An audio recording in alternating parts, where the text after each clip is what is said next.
Everyone, हम कर रहे हैं बीएड फर्स्ट ईयर का जो हमारा सेकंड पेपर है कंटेम्प्रेरी इंडिया एंड एजुकेशन, जिसमें हमारी सेकंड यूनिट चल रही है। प्रीवियस लेक्चर में हमने जो टॉपिक शुरू किया था कि role of education in fulfilling constitutional promises such as justice, equality, freedom and fraternity, मतलब कि न्याय, समानता, स्वतंत्रता और भाईचारा। हमने ये टॉपिक शुरू किया था तो कि एजुकेशन का क्या रोल रहता है न्याय में। सामाजिक न्याय लगा लो, चाहे आर्थिक लगा लो, चाहे शैक्षिक लगा लो।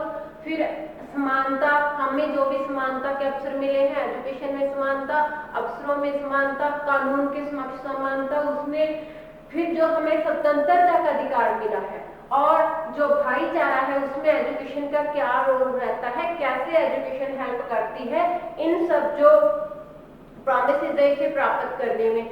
लास्ट लेक्चर में हमने जस्टिस और इक्वालिटी का टॉपिक किया था, सामाजिक न्याय और समानता का हम टॉपिक ऑलरेडी कर चुके हैं। तो जो इस लेक्चर में हमारा टॉपिक रहेगा वो रहेगा स्वतंत्रता को लेकर और भाईचारे को लेकर, कि स्वतंत्रता का जो अधिकार है वो हमें संविधान ने दिया है। जो शिक्षा है, शिक्षा हमें कैसा किस तरीके से जो स्वतंत्रता का अधिकार है उसे जो हम प्राप्त कर सकें, कैसे हमारी हेल्प करती है, कैसे हमारे भाईचारे को जो बढ़ावा देती है, ताकि हमारे देश की जो एकता और अखंडता है वो बना रहे। अगर हम बात करें फ्रीडम की, स्वतंत्रता की, तो स्वतंत्रता को हमारे संविधान की आत्मा भी कहा गया है, क्योंकि जब तक स्वतंत्रता नहीं होगी, हमें स्वतंत्रता प्राप्त नहीं होगी, तब तक हमें न्याय और जो इक्वालिटी वाला सिस्टम है, न्याय और जो समानता वाला सिस्टम है, वो हम प्राप्त नहीं कर सकेंगे। क्योंकि जब तक स्वतंत्रता नहीं होगी तो हमें जो अधिकार मिले हैं, हमें बोलने का अधिकार है, हमें एजुकेशन लेने का अधिकार है पूरा, तो वो हमें प्रॉपर रूप से नहीं मिलेंगे। अगर वो अधिकार हमें नहीं मिलेंगे तो हमारा जो जस्टिस है और जो इक्वालिटी है वो किसी काम का नहीं। तो अगर हम स्वतंत्र हैं, हमें जो अधिकार मिले हैं उनको स्वतंत्रता से लागू किया जाता है, तो क्या है, जस्टिस और इक्वालिटी को प्राप्त किया जाता है। अगर जस्टिस और इक्वालिटी मिल रही है, हमें स्वतंत्रता मिल रही है, तो क्या है कि फ्रेटर्निटी को भी बढ़ावा देता है, ये भाईचारे को भी बढ़ावा देता है। इस प्रकार हम कह सकते हैं कि ये चारों चीजों, जो चारें बातें कही हैं जस्टिस, इक्वालिटी, फ्रीडम और फ्रेटर्निटी को लेकर, ये क्या है, सारे एक दूसरे के पूरक हैं। एक दूसरे की हेल्प से ही हमें इन चारों जो प्रोमिसेस को प्राप्त कर सकते हैं और उसे जो संविधान में जो शब्द लिखे गए हैं उनको सफल रूप से लागू कर सकते हैं। तो हम बात करते हैं फ्रीडम की, कि जो स्वतंत्रता है, स्वतंत्रता को हमारे संविधान में संविधान की आत्मा भी कहा गया है। स्वतंत्रता का मतलब ये हमें एक जो फंडामेंटल राइट है, जो हमारे मूलभूत अधिकार हैं, उसमें हमें एक अधिकार मिला हुआ है स्वतंत्रता का अधिकार, जिसमें हम स्वतंत्रता से अपनी जिंदगी जी सकते हैं, एजुकेशन ले सकते हैं, और भी बहुत सारी जो चीजें हैं, भाषण दे सकते हैं किसी टॉपिक पे, भारत में कहीं भी जाकर काम कर सकते हैं। तो बहुत सारे ऐसे प्रावधान हैं जो हमें स्वतंत्रता से मिले हुए हैं।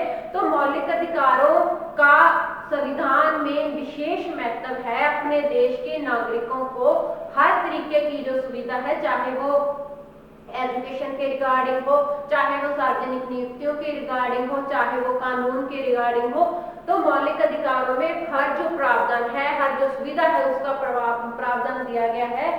तो मौलिक अधिकारों के साथ साथ कुछ जो डायरेक्टिव प्रिंसिपल थे, तो डायरेक्टिव प्रिंसिपल भी बहुत कुछ इस पे डिपेंड करते हैं मौलिक अधिकारों पे। संविधान के निर्माताओं ने जब संविधान का निर्माण किया था, तो संविधान में शामिल करके ये स्वतंत्रता का अधिकार या समानता का अधिकार, हम कह सकते हैं कि हमारे देश के नागरिकों के लिए बहुत बड़ा जो काम किया है। क्योंकि बहुत सारे लोग आज भी ऐसे हैं जो बहुत ही पिछड़े हुए हैं, चाहे वो सामाजिक स्तर को लेकर हो, जो चाहे वो आर्थिक स्तर को लेकर हो, चाहे वो शैक्षिक स्तर को लेकर हो। तो इन्हीं स्तर को सुधारने के लिए हमें ये कुछ अधिकार दिए गए हैं।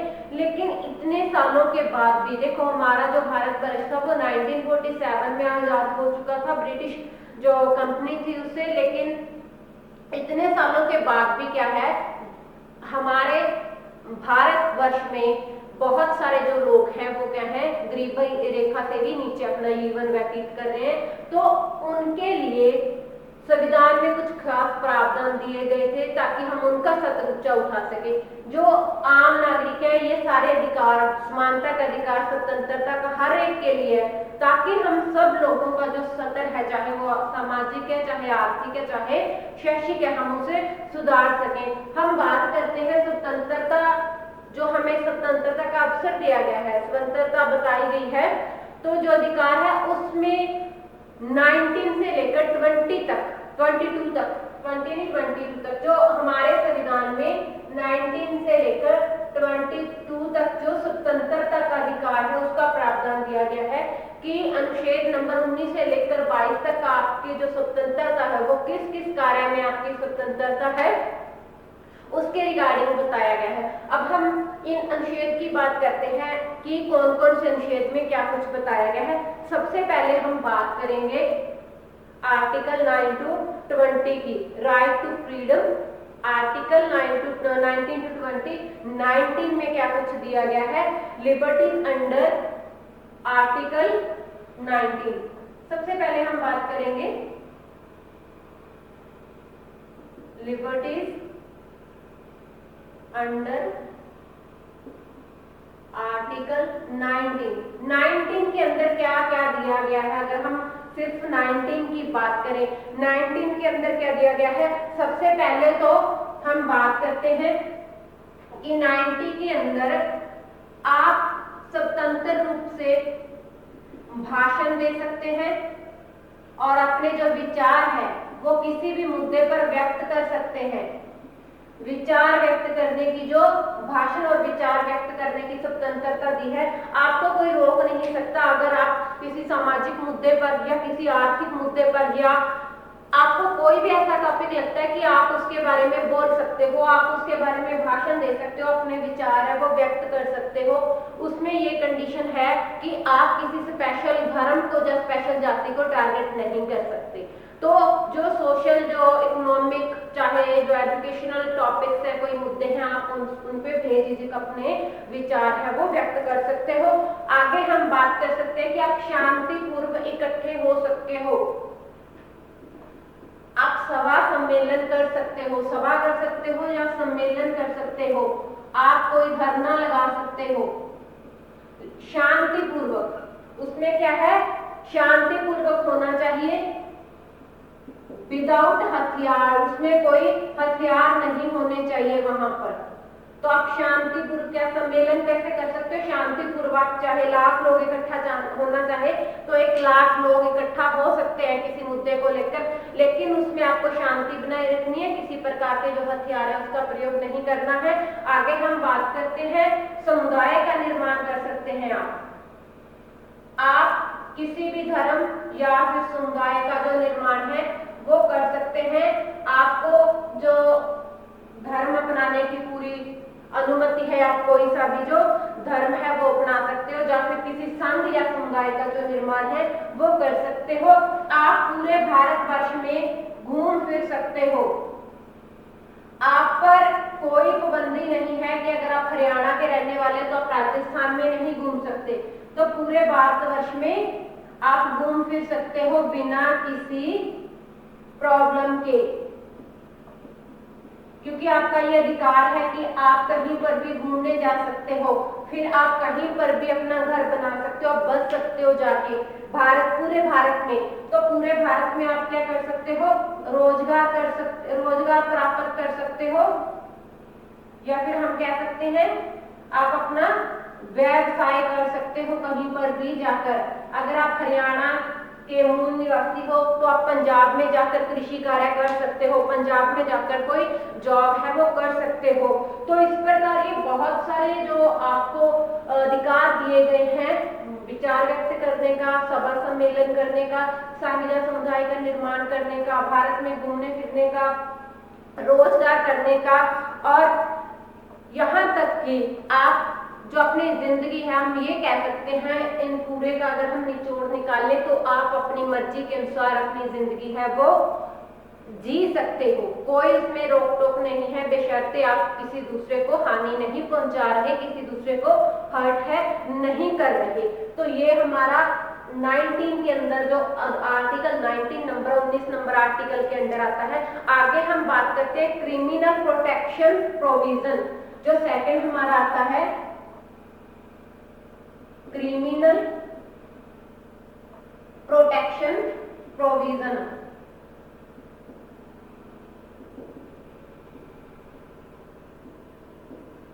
प्रोटेक्शन प्रोविजन ये किसके अंदर आता है? ये आर्टिकल नंबर 20 के अंदर आता है। 20 आर्टिकल है जो 20 नंबर जो अनुच्छेद है उसमें आता है। इसमें क्या कहा गया है? इसमें कहा गया है कि आप अपराधी है, कोई भी पर्सन अगर वो अपराधी है, आप उसको ऐसा दंड नहीं दे सकते जो दंड उसके अपराध करने पर लागू नहीं था। मीन्स अगर आज अपराधी अपराध कर रहा है उस समय उस अपराध के लिए फांसी की सजा नहीं है, लेकिन उस अपराधी को 10 साल की सजा हो जाती है और सजा होने के 5 साल बाद कानून आता है, उस अपराध के लिए फांसी की सजा हो सकती है। तो कोई भी पर्सन उस व्यक्ति को फांसी की सजा नहीं दे सकता, क्योंकि 5 साल पहले वो क्या था, वो प्रोविजन नहीं था। इसलिए हम किसी भी अपराधी को वो जो दंड है नहीं दे सकते जो उसके अपराध करने पर लागू नहीं था। और दूसरी बात, एक बार जो अपराध करता है, अपराधी को एक बार अपराध की सजा एक ही बार मिलती है, उसको दूसरी बार उस अपराध की सजा है वो नहीं मिल सकती।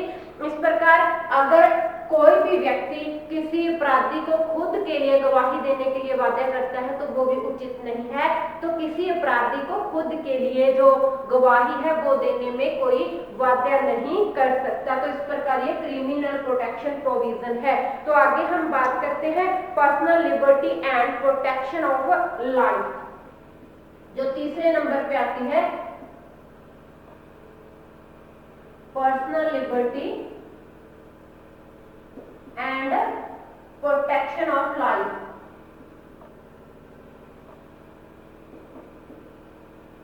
किसी भी पर्सन को जो व्यक्तिगत स्वतंत्रता है वो प्राप्त है अपनी जिंदगी को सेव करने के लिए, अपने जीवन को सुरक्षा संबंधी जो प्रावधान है वो आर्टिकल नंबर कितने में है? 21 नंबर आर्टिकल में है। जो हमने बात कर रहे हैं 19 की बात की, 20 की बात की, यहाँ पे हम 21 की जो बात है वो कर रहे हैं। तो इसमें किसी भी व्यक्ति को अपनी जीवन सुरक्षा से लेकर जो अधिकार है वो प्राप्त है। इसमें यह प्रावधान किया गया है कि किसी भी व्यक्ति को कानून द्वारा स्थापित प्रक्रिया के अतिरिक्त अन्य भी जो आधार है उस आधार पर जो व्यक्तिगत स्वतंत्रता है और जो जीवन की सुरक्षा है उसके लिए अधिकार प्राप्त है। बिना मतलब के कोई भी किसी इंसान को हर्ट नहीं करता। अगर आपको लग रहा है कि किसी पर्सन के जरिए आपकी जो जीवन को खतरा है तो आप कानून की सहायता वहां पर ले सकते हैं। आगे हम बात करेंगे right to education. Right to education, education का जो अधिकार है वो आर्टिकल नंबर 21A में दिया गया है। 21A का जो आर्टिकल है उसमें क्या है, 6 से 14 वर्ष की जो आयु के बच्चे हैं उनको फ्री एंड कंपलसरी एजुकेशन है। यहाँ पे फ्री एंड कंपलसरी एजुकेशन।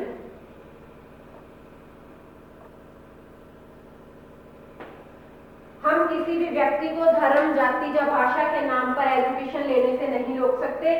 पहले ये अधिकार जो एजुकेशन के रिगार्डिंग 45 में था, लेकिन ये फिर उसके बाद संशोधन हुआ जो हुआ था 2002 में। 2002 में क्या हुआ था, 86वां संशोधन हुआ था जिसमें एजुकेशन के राइट को 21A में डाल दिया था। यहाँ पर 6 से 14 वर्ष की जो आयु के बच्चे हैं उनको फ्री एंड कंपलसरी जो एजुकेशन है उसका प्रावधान प्राप्त है। आगे हम बात करते हैं राइट अगेंस्ट अरेस्ट। हम किसी व्यक्ति को जो अरेस्ट करते हैं या गिरफ्तारी है उसके जो विरुद्ध वो अधिकार है वो कहते हैं, हम बात करेंगे right to against arrest.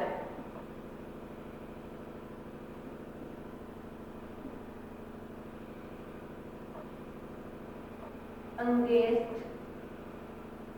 Arrest, ये आर्टिकल हमारा कौन सा बच गया? आर्टिकल नंबर जो हमारा 22 है। इसमें गिरफ्तारी के विरुद्ध एक जो अधिकार है वो मिला हुआ है। इसमें किसी भी व्यक्ति के जो बंदी बनाया जाता है व्यक्ति, उसके रिगार्डिंग उल्लेख किया गया है कि हम किसी भी व्यक्ति को उस टाइम तक गिरफ्तार नहीं कर सकते जब तक कि उसका कोई अपराध प्रूफ ना हो जाए। और दूसरी बात, जो व्यक्ति गिरफ्तार किया गया है उसको विदिन 24 आवर्स 24 जो 24 घंटे के अंदर क्या है उसको कोर्ट में पेश करना होगा। उसके लिए ये कंपल्शन है कि हम 24 घंटे से ज्यादा वक्त नहीं ले सकते उसको कोर्ट में पेश करने के लिए। तो गिरफ्तार जो व्यक्ति है उसको अपने जो केस है उस पर उसके रिगार्डिंग एडवोकेट है जो भी वो वकील करना चाहता है उस वकील से उसको जो कानून की सलाह है वो लेने का प्रोविजन है। हम उसको रोक नहीं सकते कि वो किसी वकील से सलाह वो नहीं ले सकता। तो इस प्रकार हम अगर स्वतंत्रता की बात करते हैं तो संविधान में हमें बहुत सारे जो हक दिए हैं, बहुत सारे जो अधिकार दिए हैं, वो हमें कैसे पता चलते हैं? अगर हमें अच्छी एजुकेशन मिलती है, एजुकेशन के थ्रू हमें इन सब जो अधिकार है उसकी जो नॉलेज है वो आती है और अपने अधिकार के लिए हम आवाज उठाने में सक्षम होते हैं। तो एजुकेशन का रोल देखो कितना इम्पोर्टेंट है। जब तक हम पढ़ेंगे नहीं, जब तक हम संविधान के बारे में सुनेंगे नहीं, तब तक क्या है हमें अपनी जो स्वतंत्रता है उसके बारे में नहीं पता चलेगा कि स्वतंत्रता के अधीन हमें कौन कौन से जो अधिकार है वो मिले हुए हैं और हम वो अधिकार कैसे ले सकते हैं। तो ये हमारा रोल ऑफ एजुकेशन किसके लिए है? फ्रीडम के लिए। हमने जो फ्रीडम का टॉपिक किया है, तो स्वतंत्रता के अधिकार को जानने के लिए जो एजुकेशन का रोल है वो बहुत ज्यादा अहम है।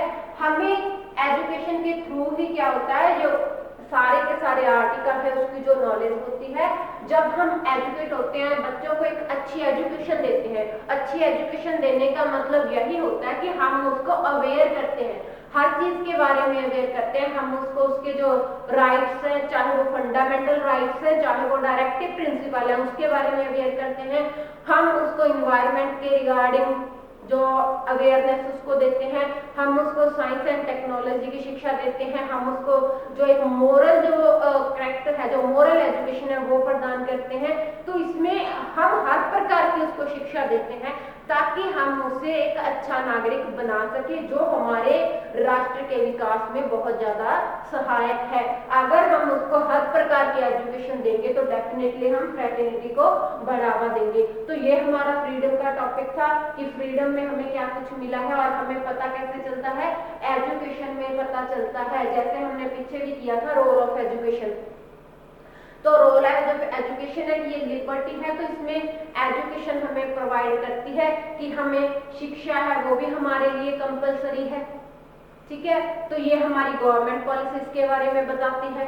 तो रोल ऑफ एजुकेशन हर बार वही चलेंगे कि वो एजुकेशन गवर्नमेंट पॉलिसीज बताती है, हमें फंडामेंटल राइट्स के बारे में बताती है। तो आगे हम करेंगे फ्रेटर्निटी का जो टॉपिक है, हम उसकी बात करते हैं भाईचारे की। तो जो भाईचारा है तो वो क्या होता है, वो किसी बुक में नहीं लिखा होता कि किसी बुक हमें प्रोवाइड नहीं करवाती कि भाई अगर भाईचारा बनाना है तो क्या करना चाहिए। जो भाईचारा है वो क्या है, हमें वो लोगों के दिलों में पैदा करना होगा। कैसे करना होगा, हमें एक अच्छी एजुकेशन है वो प्रोवाइड करनी होगी ताकि लोगों के जो मनों में हम भाईचारे की भावना है वो पैदा कर सकें। तो जो हमारे डॉक्टर राधाकृष्णन थे, डॉक्टर राधाकृष्णन ने इस संबंध में कहा है कि जो भाईचारा है, भाईचारा ना तो ईंटों से बनाया जा सकता है, ना ही वो ईंट गारे से, और ना ही वो हथौड़ी और शैनी से बनाया जा सकता है। इसके लिए हमें क्या करना होगा, इसके लिए हमें लोगों के मनों में, लोगों के दिलों में चुपचाप से जो भाईचारे की भावना है वो पैदा करनी होगी। ये किसने कहा था? डॉक्टर राधाकृष्णन ने कहा था। डॉक्टर राधाकृष्णन कृष्णन, डॉक्टर राधा कृष्णन ने कहा था कि जो भाईचारा है वो ना तो ईंट गारे से बन सकता है और ना ही हथौड़ी और छेनी से। अगर हमें लोगों में भाईचारा बनाना है तो हमें उनके दिल और दिमाग से चुपचाप उनके जो भाईचारे की भावना है उसको पैदा करना होगा। तो वो पैदा हम कैसे करते हैं? वो एजुकेशन के थ्रू करते हैं, क्योंकि हमें पता है कि हमारा जो इंडिया एक डाइवर्स कंट्री है, बहुत डाइवर्सिटी है इंडिया में, बहुत सारे धर्मों के लोग रहते हैं, बहुत सारी भाषा बोलने वाले लोग रहते हैं और बहुत सारे हम क्या कह सकते हैं, जातिवाद बहुत है। तो अगर हमें भाईचारा पैदा करना है तो हमें उन्हें जो धर्म के नाम पर लड़ाइयाँ होती हैं, जो जातिवाद के नाम पर दंगे होते हैं, जो भाषा के नाम पर लोगों में मनमुटाव होता है, हमें उससे ऊपर उठाना है। हमें उनको बताना है कि हम सब जो भारत के नागरिक हैं, सबसे पहले हमें अपना धर्म बाद में है, सबसे पहले हमें अपना राष्ट्र है, हमें राष्ट्र के बारे में सोचना होगा। क्योंकि अगर भारतीय संस्कृति ना होती तो ये जो बाकी संस्कृतियां हैं हम उसकी उम्मीद नहीं कर सकते, क्योंकि जो सारी संस्कृति हैं वो क्या है, भारतीय संस्कृति की ही देन है। इसलिए हमें अपनी संस्कृति का बचाव करना चाहिए, उसका रखरखाव करना चाहिए, इसमें कोई बुराई नहीं है। लेकिन अपने धर्म को प्रमोट करने के लिए, अपनी भाषा को प्रमोट करने के लिए हमें किसी दूसरे धर्म या फिर किसी दूसरे भाषा की जो हीनता है वो नहीं करनी चाहिए। हमें अपने धर्म के साथ साथ, अपनी भाषा के साथ साथ दूसरे धर्म, दूसरी भाषा, दूसरी जो जाति है उसका भी मान सम्मान करना चाहिए, ताकि हम अपने देश की राष्ट्रीय जो एकता है और अखंडता है उसे बनाए रखने में अपनी जो भूमिका है वो प्रॉपर अदा कर सकें। तो हम बात कर सकते हैं कि एजुकेशन कैसी होनी चाहिए जिससे कि हम जो हमारा भाईचारा है उसका विकास कर सकिए। तो क्या किस प्रकार हमें उनको एजुकेशन है वो प्रोवाइड करनी चाहिए? सबसे पहले हमें क्या करना चाहिए? भावात्मक एकता का विकास करना चाहिए।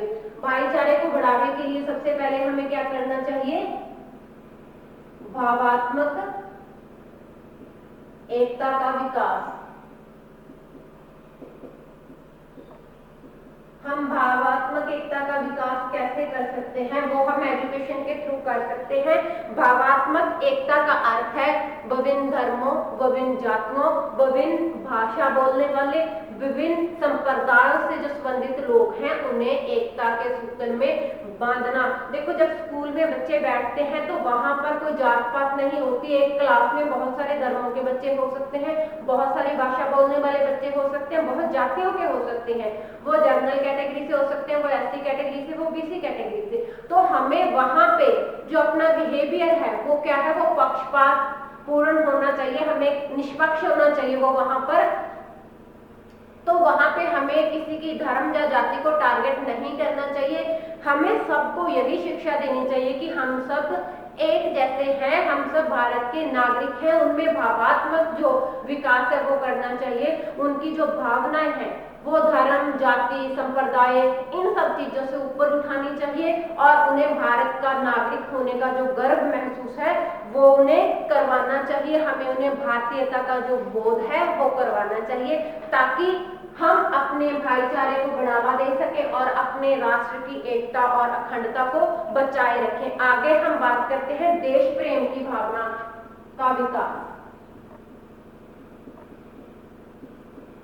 देश प्रेम की भावना का विकास, सेम वही चीज आ गई कि हमें उन्हें ऐसी शिक्षा देनी चाहिए कि जिसमें एक पार्टिकुलर, ना तो वो अपने को खुद को अलग राज्य का समझे, ना वो अलग धर्म का समझे, ना वो अलग जाति का या अलग संप्रदाय का समझे।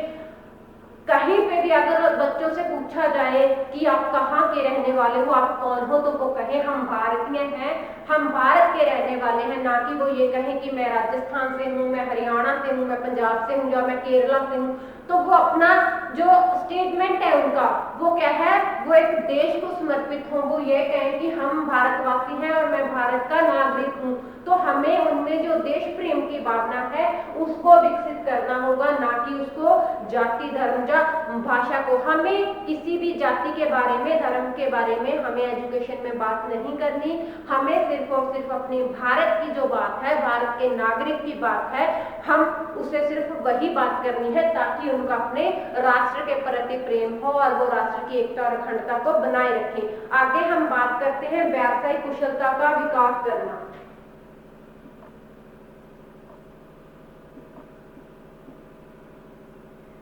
व्यावसायिक कुशलता का विकास करना।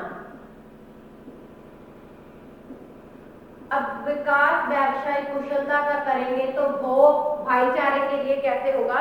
निर्धन जो और बेरोजगार लोग हैं तो वो राष्ट्रीय जो विकास है, जो राष्ट्रीय एकता और अखंडता है, उसमें बहुत ज्यादा बाधक है, क्योंकि जिसका आर्थिक स्तर, सामाजिक स्तर और शैक्षिक स्तर पिछड़ा हुआ है तो वो क्या है, राष्ट्र की जो एकता अखंडता में वो योगदान नहीं पा सकते क्योंकि उनके नॉलेज नहीं है।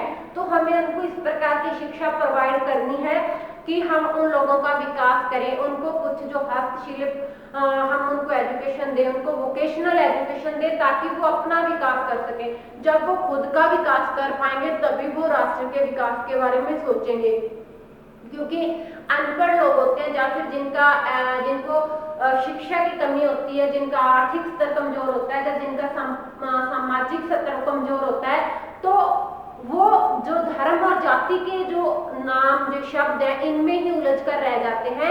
तो छात्रों को कोई ऐसा शिल्प कार्य करवाना चाहिए जिससे क्या है, उसका आर्थिक और शैक्षिक स्तर, साथ साथ सामाजिक स्तर सुधर जाए। जब उनका सामाजिक स्तर सुधर जाएगा तो समाज में उनको भी मान सम्मान मिलेगा। ये चीज बहुत इफेक्ट करती है, क्योंकि गरीब लोग हैं वो ये मानते हैं कि उनकी इज्जत नहीं है, बहुत कम उनको मान सम्मान मिलता है। तो उन्हें हमें, जब उनका आर्थिक स्तर सुधरेगा, फिर उनका जो सामाजिक स्तर है वो सुधरेगा, तो फिर क्या है, उनका भी जो एक सोसाइटी में मान सम्मान बनेगा, वो भी दूसरे लोगों के साथ अच्छे से मिलजुल कर रहेंगे। तो वहां पे भी क्या है, जो भाईचारा है उसकी भावना को जो बढ़ावा है वो मिलेगा, भाईचारे की जो भावना है वो भी विकसित होगी। आगे हम बात करते हैं प्रजातांत्रिक नागरिकता का विकास। प्रजातांत्रिक नागरिकता का विकास।